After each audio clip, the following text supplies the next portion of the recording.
ক্ষমতা হাত থেকে যেতেই দলীয় ক্ষোভ যেন পিছু ছাড়ছে না তৃণমূলের। বাংলায় তৃণমূলের ভরাডুবি হতে না হতেই অভিষেক বন্দ্যোপাধ্যায়ের কর্পোরেট কালচার নিয়ে একের পর এক মুখ খুলতে শুরু করেছেন দলের নেতারাই। দলীয় ক্ষোভ প্রকাশ্যে আসতেই 5 নেতাকে শোকজ করেছে তৃণমূল কংগ্রেস। এবার ফিরাদ কন্যা প্রিয়দর্শিনী হাকিমের ইঙ্গিতপূর্ণ পোস্ট ঘিরে অস্বস্তি ঘাসফুল শিবিরে।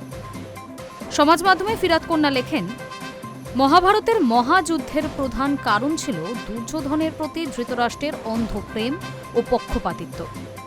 জনশ্রুতিমূলক কাহিনীর ভিত্তিতে ভগবান রামচন্দ্রের পদক্ষেপের ফলেই রাম রাজ্যের পতন শুরু হয়, যার ফলস্বরূপ অগ্নিপরীক্ষা সত্ত্বেও মাসি তাকে নির্বাসনে পাঠানো হয়। সুতরাং কারো প্রতি নীতিহীন অনুগত্যে অন্ধ হবেন না।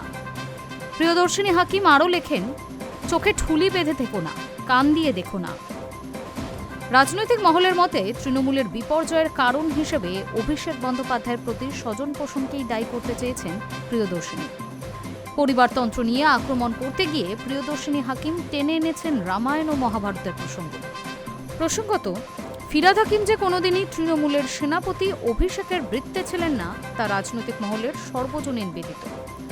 দলের বয়সের ঊর্ধ্বসীমা নিয়ে অভিষেকের নির্দেশ নিয়ে সওয়াল করেছিলেন বিদ্রোহী ববি।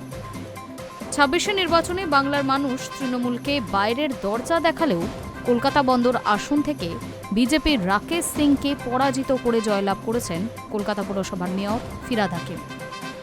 ভোট পরবর্তী ক্ষোভ নিয়ে অস্তিত্বের আগুনে এবার ঘি ঢাললেন ফিরাদ কন্যাও। Hi News network.